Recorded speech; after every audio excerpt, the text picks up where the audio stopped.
सभी को जय श्री राम। आज हम विश्व हिंदू परिषद के सभी कार्यकर्ता यहाँ पर भारत के गौरवशाली इतिहास के बारे में एकत्र मिलकर सोचने के लिए बैठे हैं। कोरोना लॉकडाउन के कारण से, महामारी के कारण से टेक्नोलॉजी का लाभ लेकर हम सब लोग एकत्र आए हैं और हम देखेंगे कि दो विषय हमारे चिंतन के दृष्टि से बहुत महत्व के हैं। एक यानी भारत का पराक्रम का इतिहास और दूसरा यानी भारत का गौरवशाली इतिहास। दोनों भी विषय इसलिए महत्व के हैं कि कई बार अपने में से ही अनेक लोगों के मन में जो एक राजनीतिक गुलामी का कालखंड भारत के इतिहास में बीता है, तो इस कारण से अपने मन में एक हीनता का भाव रहता है। किसी भी दृष्टि से राजनीतिक गुलामी तो अच्छी बात नहीं है, किंतु हम अपने विश्व के इतिहास के साथ में तुलना करेंगे तो अपने को दिखाई देता है कि आज लगभग 126 देश ईसाई है और लगभग 50 देश मुसलमान है। और इन देशों का इतिहास हम देखेंगे तो अपने को दिखाई देगा कि चंद वर्षों में ईसाई और इस्लाम की सेना के सामने यह लोग शरण आ गए, नष्ट हो गए। इनकी संस्कृति, इनकी परंपरा, इनकी आबादी सब कुछ नष्ट होकर ये ईसाई या मुसलमान बन गए। और इसलिए इतनी बड़ी संख्या में ईसाई और मुसलमान देश आज विश्व में है। और उसकी तुलना में यदि हम भारत की तरफ देखेंगे तो आज लगभग 2200 वर्षों के निरंतर संघर्ष और आक्रमण के बाद भी, और उसमें यूनान के आक्रमण रहे, शक, कुषाण, हूणों के आक्रमण रहे, मुसलमानों के आक्रमण रहे, यूरोप की अनेक ईसाई सत्ताओं के, पुर्तगीज, ब्रिटिश, फ्रेंच, सबके आक्रमण रहे। और इन 2000 से अधिक वर्षों के संघर्ष के बाद भी इतनी बड़ी भूमि के ऊपर आज 100 करोड़ से अधिक संख्या में यदि हिंदू बचा हुआ है तो वो किसी के दया के कारण से नहीं है। और इसीलिए हमारे पूर्वजों ने कुछ कालखंड के लिए राजनीतिक गुलामी जरूर भोगी होगी, मगर यह गुलामी का इतिहास कभी भी नहीं था, तो यह पराक्रम का और संघर्ष का इतिहास था। यह पहली बात हम लोगों को समझ लेनी चाहिए। एंड ठीक है, आज करोड़ों लोग दिख रहे हैं कि आज गरीबी रेखा के नीचे है, इतने बड़े प्रमाण में अशिक्षा है, यह सब तरह की समस्याएं अपने देश में है।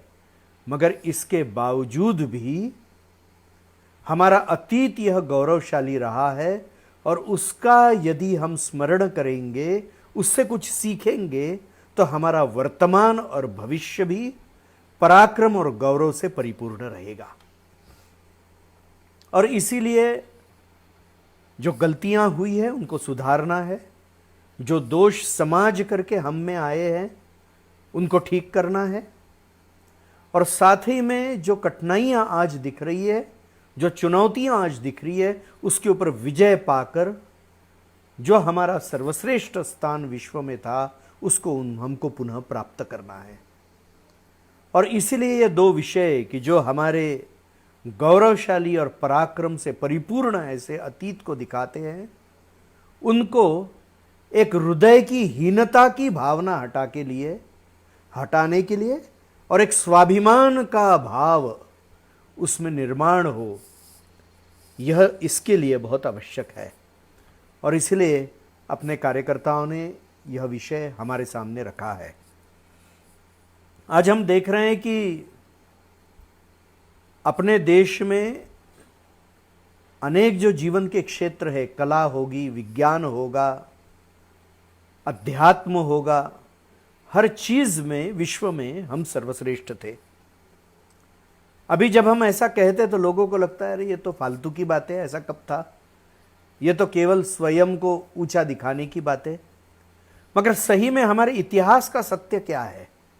और इसलिए आज के इस छोटे से समय में जो भी 40-45 मिनट हमको मिले हैं, उस समय में कुछ बातें कि जो आप इतिहास के पन्नों में भले ही भारत ने लिखी हो या विदेशियों ने लिखी हो, सब जगह पर जो इतिहास के पन्नों में सत्य मिलेगा, वो कुछ बातें हम आपके सामने लाते हैं। और वो सुनकर मुझे लगता है कि हर कार्यकर्ता के हृदय में और सीखने की और पढ़ने की और जानकारी लेने की इच्छा निर्माण होनी चाहिए, भाव निर्माण होना चाहिए, और जो हमारा गौरव था उसके बारे में एक सार्थ अभिमान, और फिर अपना वर्तमान ठीक करना, अपना भविष्य उज्जवल करना, एक देश, एक समाज करके इसका एक आकांक्षा हमारे हृदय में निर्माण होनी चाहिए।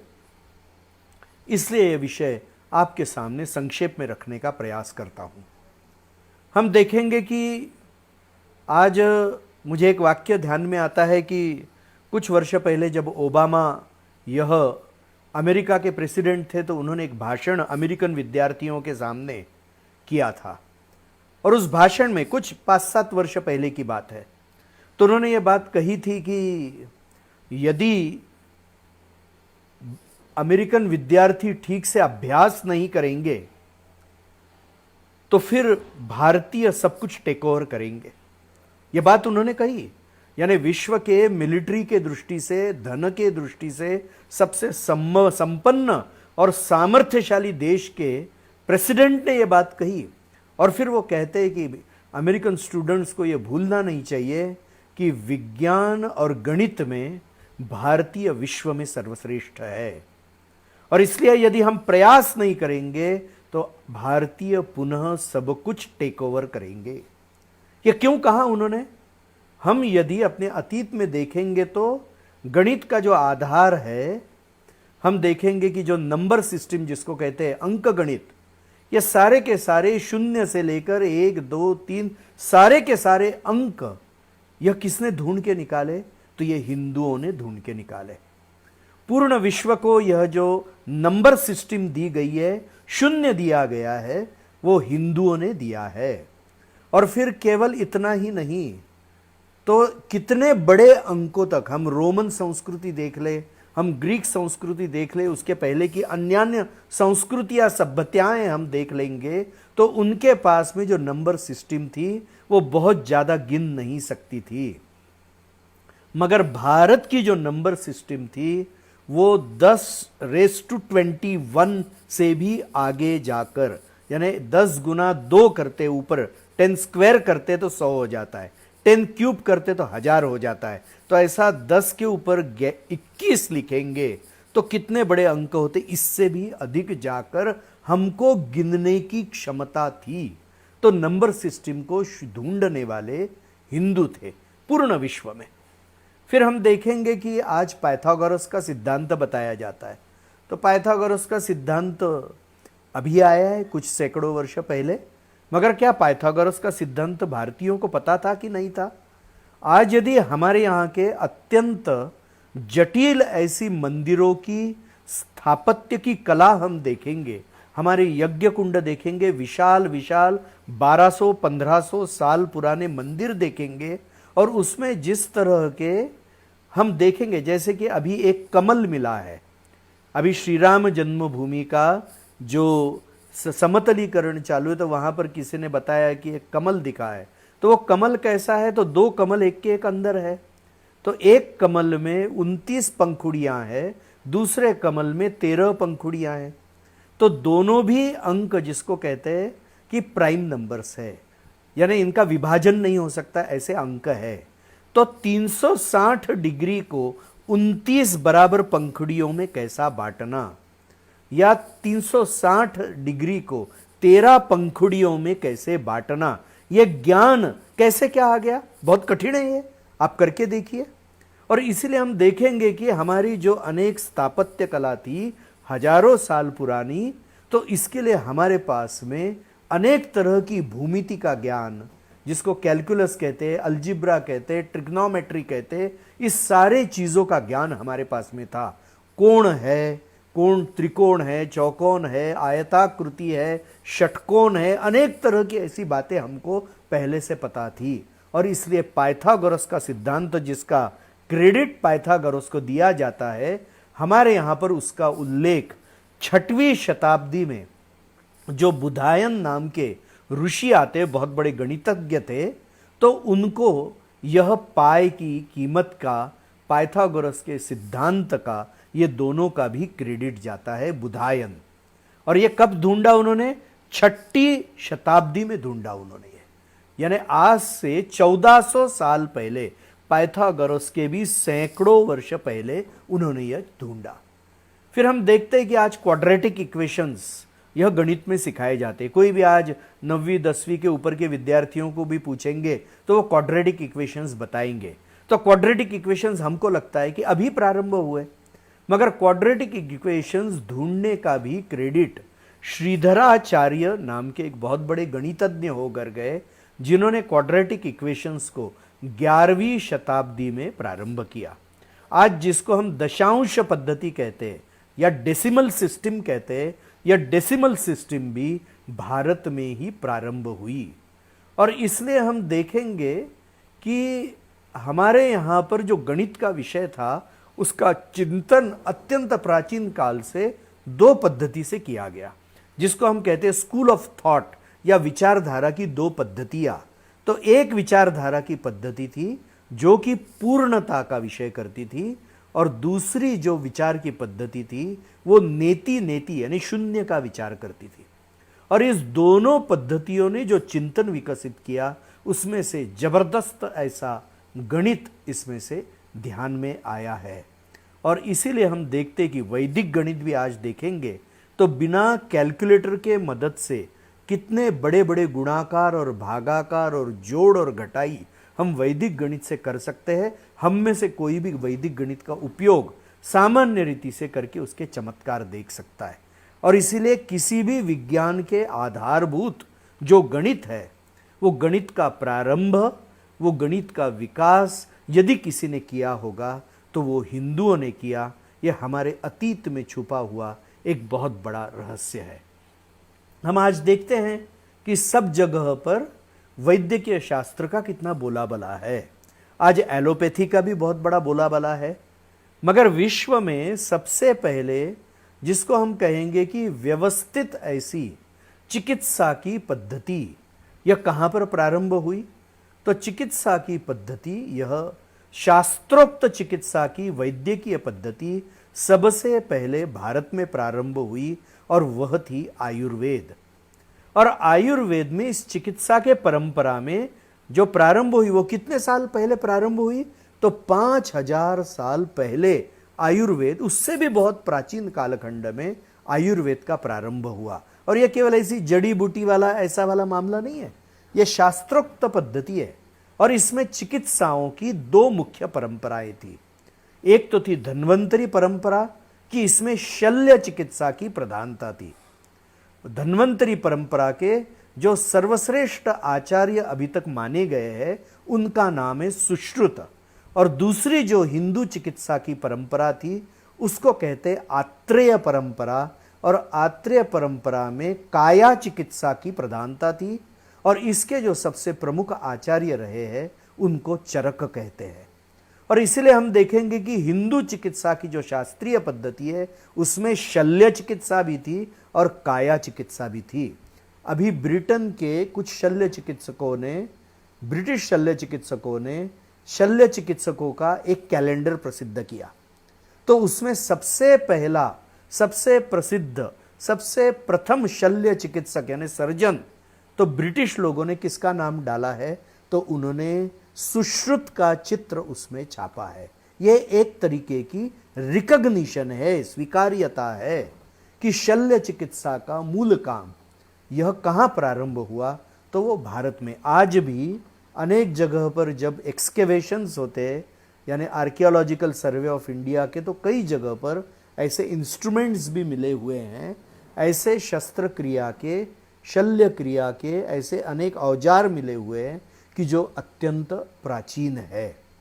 इसलिए हम देखेंगे कि हमारे यहाँ पर अच्छे संतान भी कैसे निर्माण हो, इसके बारे में बृहद संहिता में और बृहदकारण्य उपनिषद में अनेक तरह के उल्लेख आते हैं।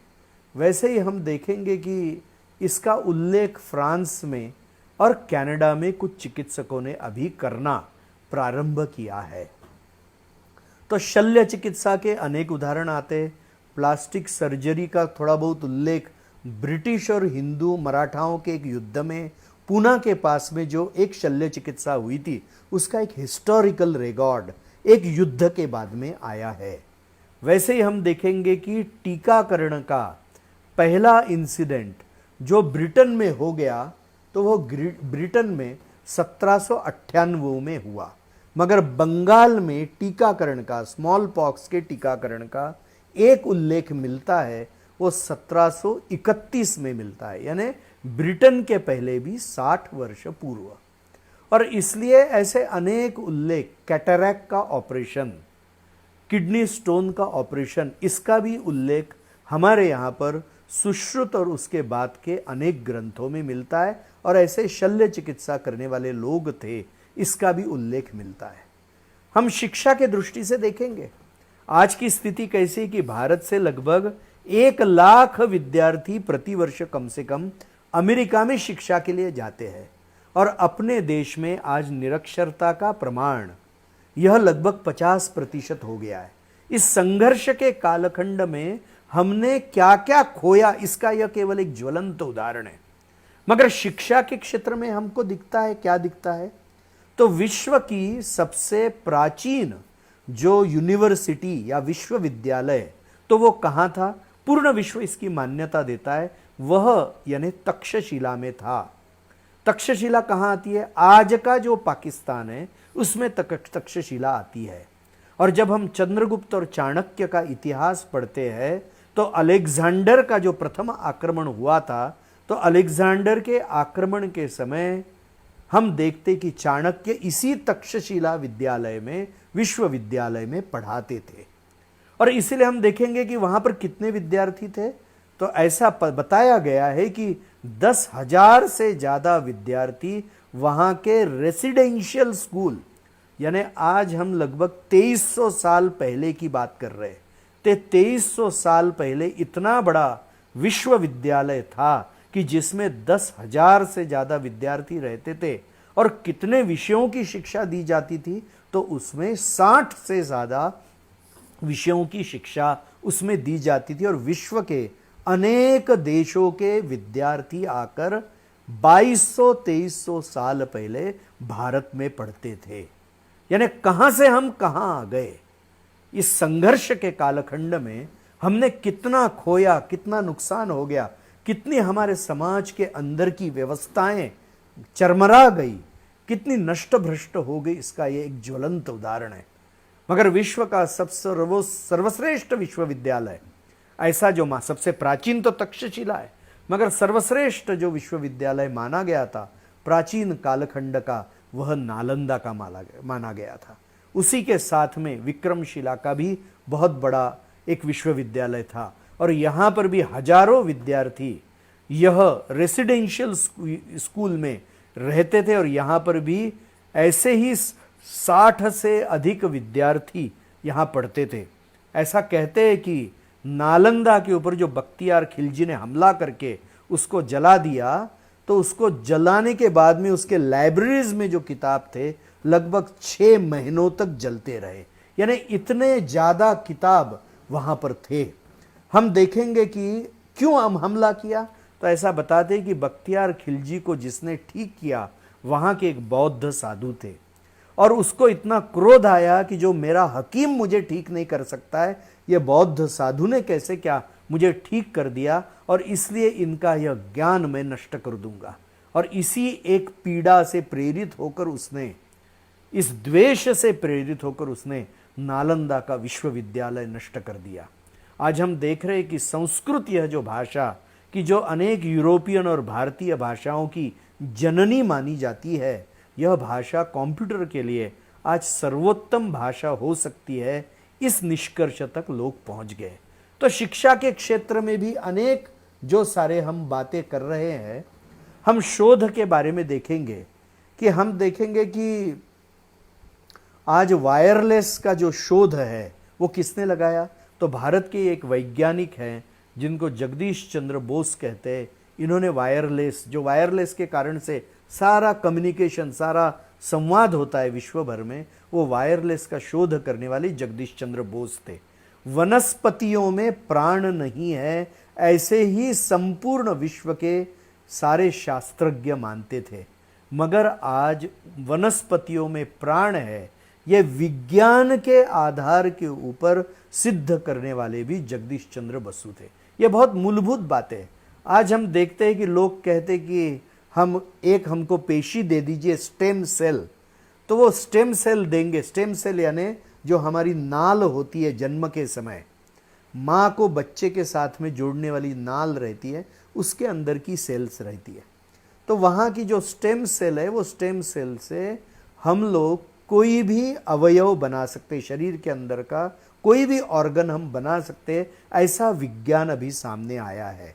यानी प्रत्यक्ष एक कोई भी लेकर आपको, अभी मैं कल एक कार्यक्रम देख रहा था, तो कार्यक्रम में उन्होंने कहा कि 3D प्रिंटिंग और स्टेम सेल का उपयोग करते हुए अभी उन्होंने एक चूहे का हृदय निर्माण किया है, नया, एकदम नया।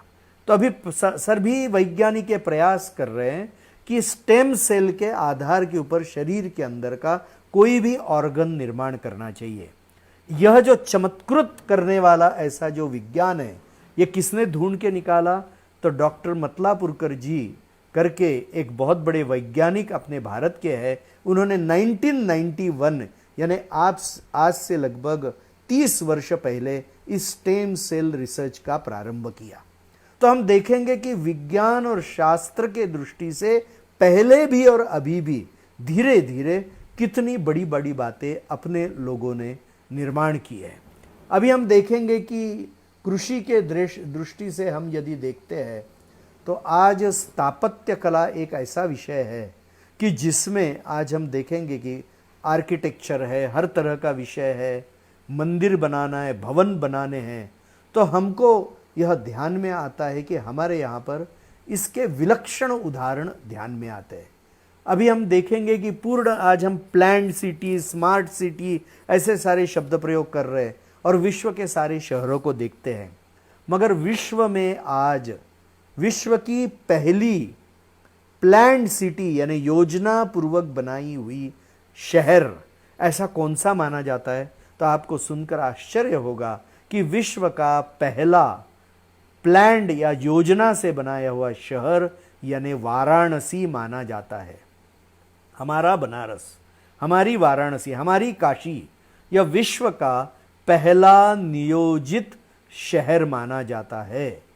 और आज हम देखेंगे कि जो गंगा को घुमाव दिया गया है, वो घुमाव भी प्रत्यक्ष मनुष्यों ने दिया है, यही वैज्ञानिक मानते हैं।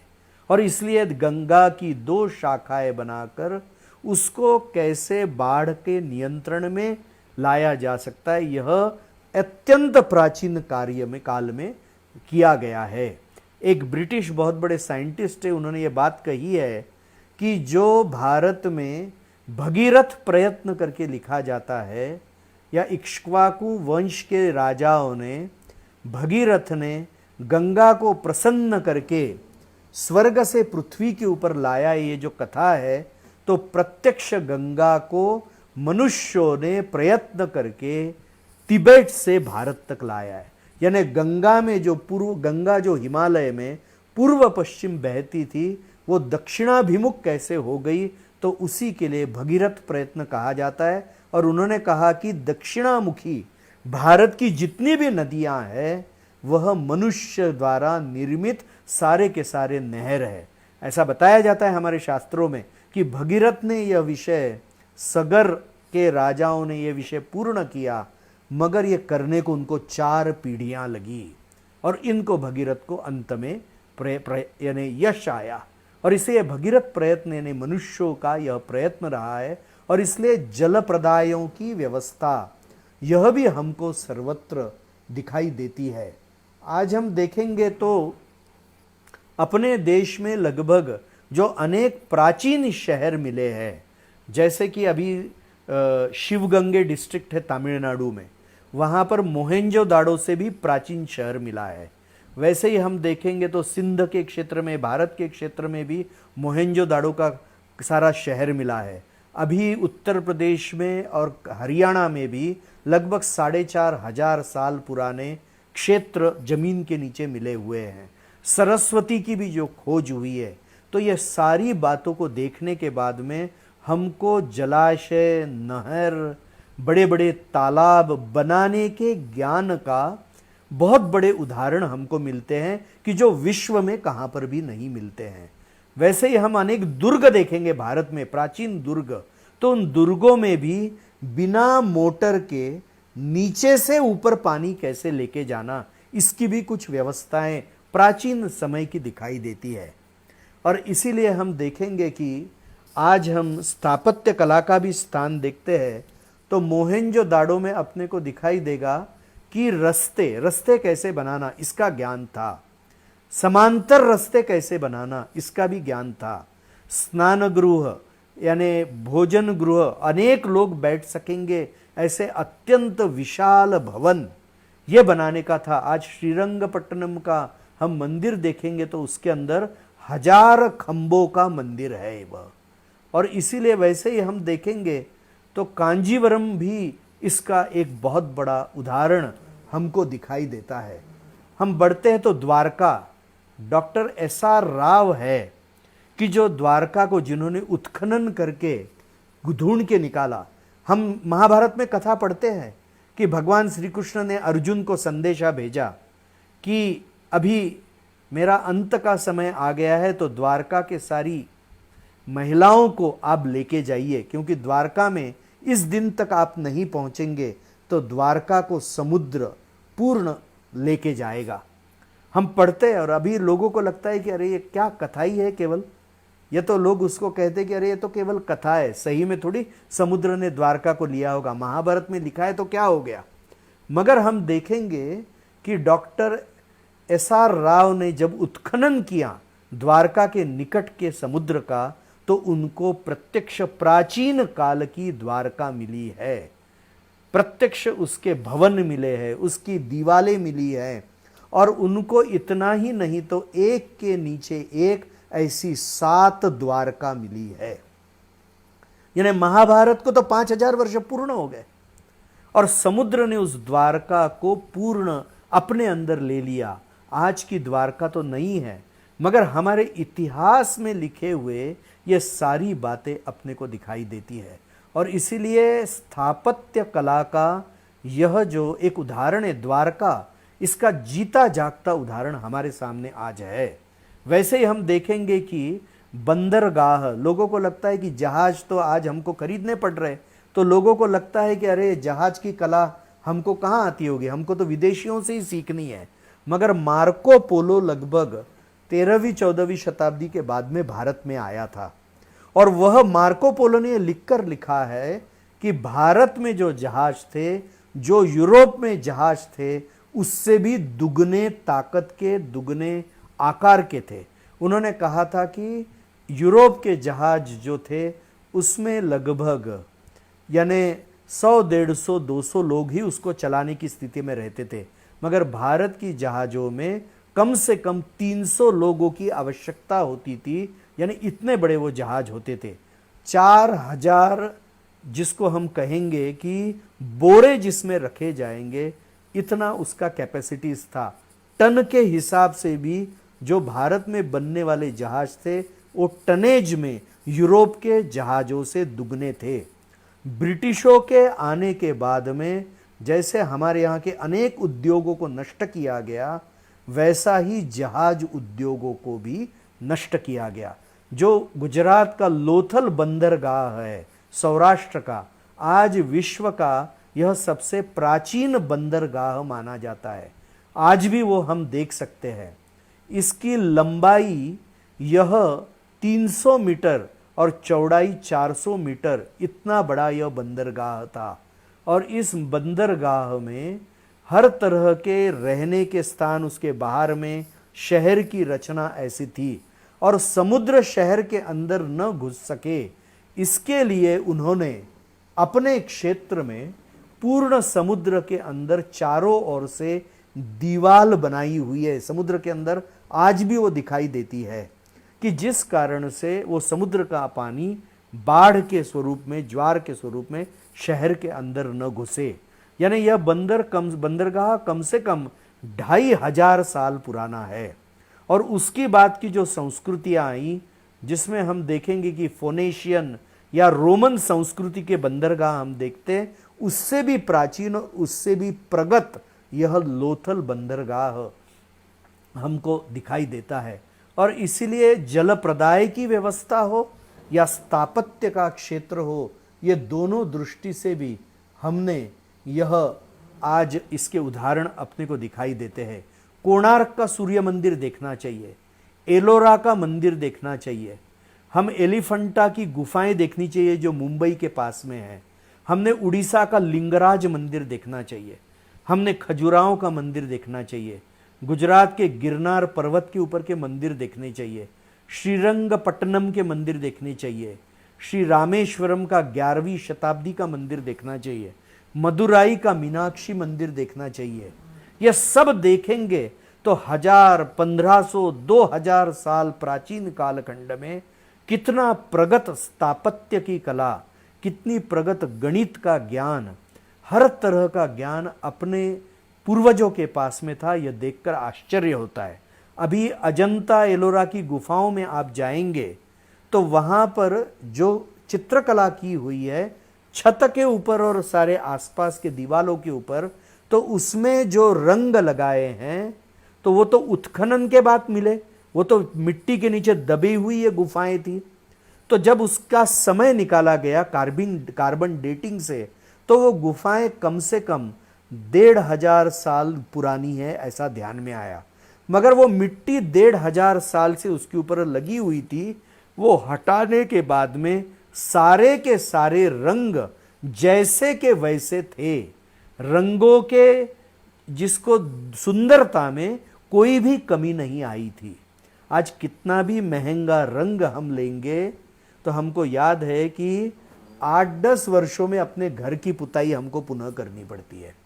और समुद्र के किनारे आप किसी भी शहर में चले जाइए तो समुद्र किनारे जो भवन है उनके जो रंग लगाए हुए हैं उनको तो 1-1.5 साल में भी महंगा से महंगा रंग लेंगे तो भी उसकी पुताई करनी पड़ती है।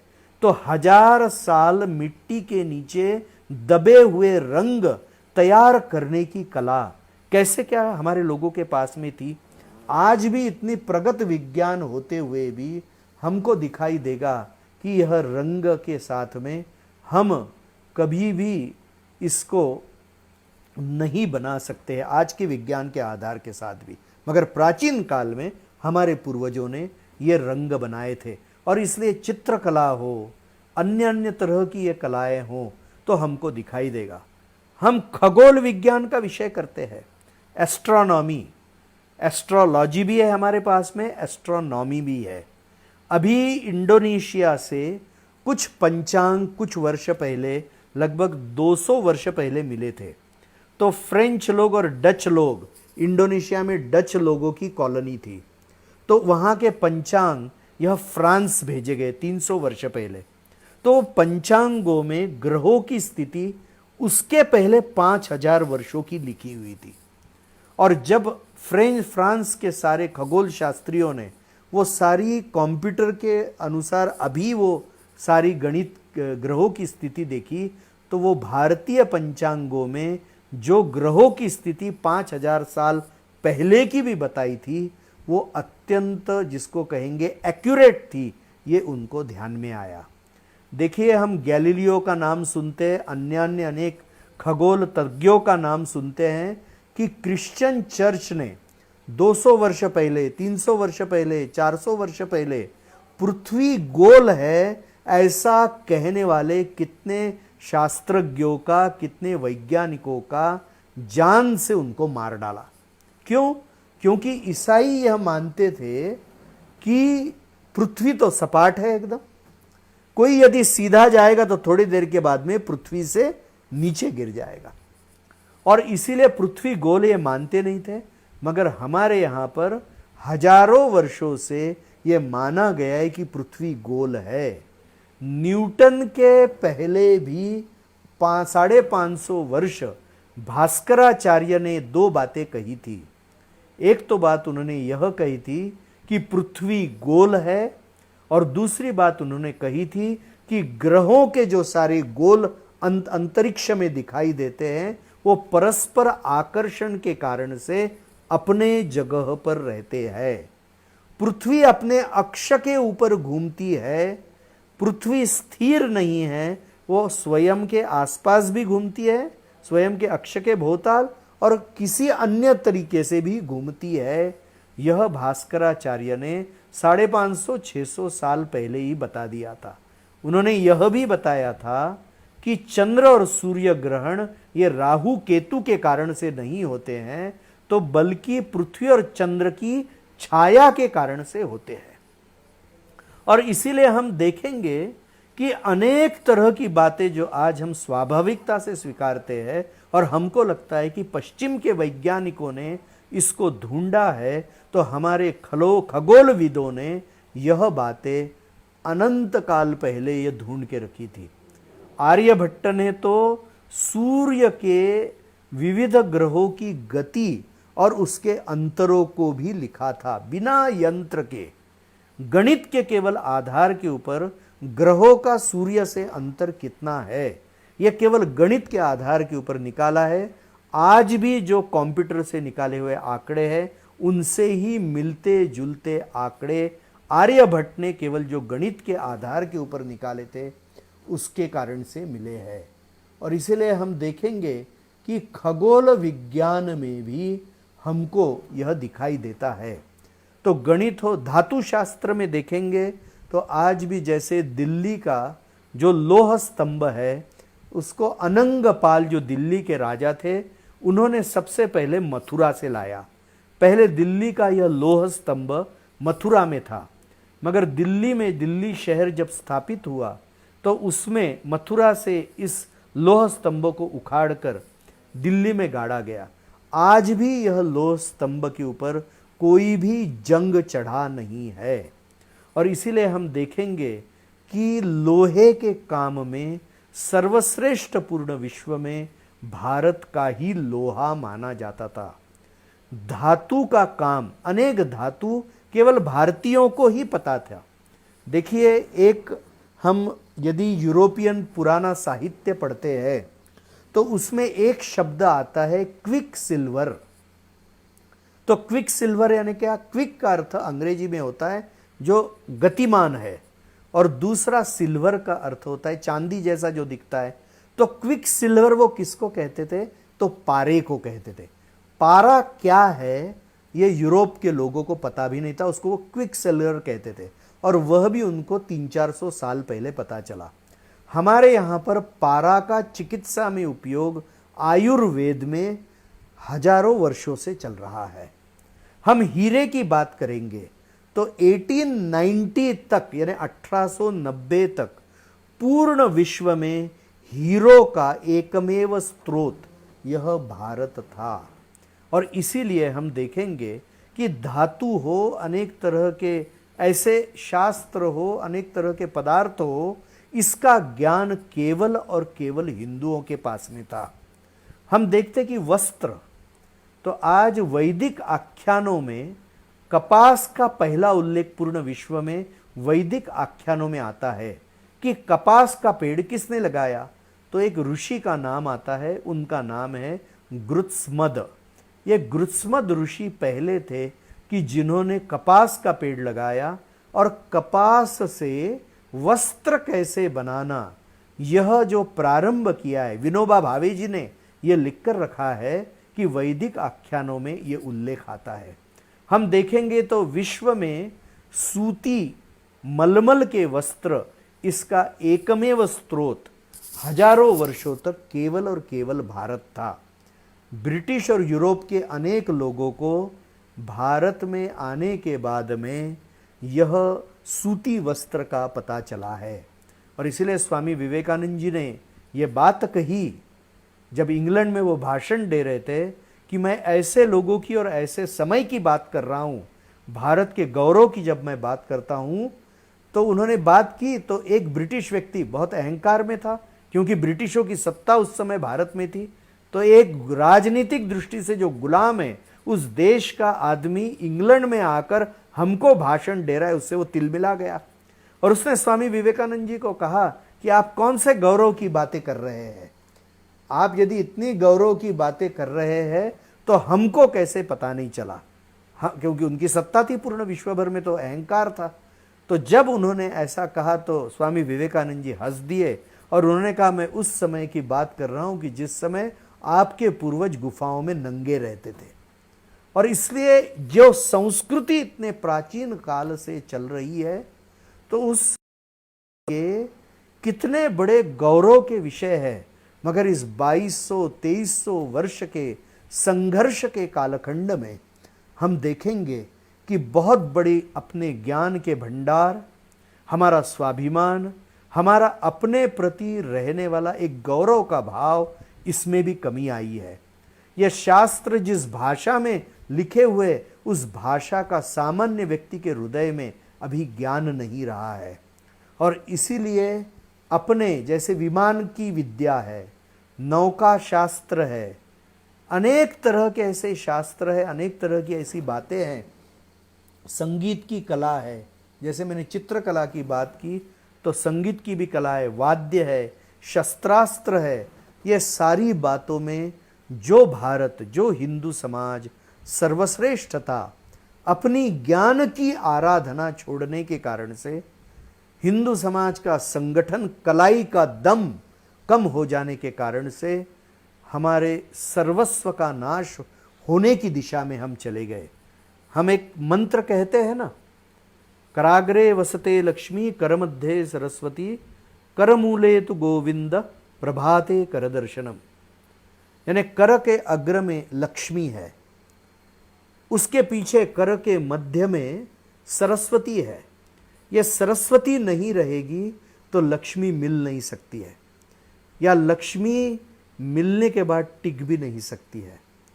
और उसके पीछे उन्होंने कहा करमूल यानी कलाई, इसमें है गोविंद।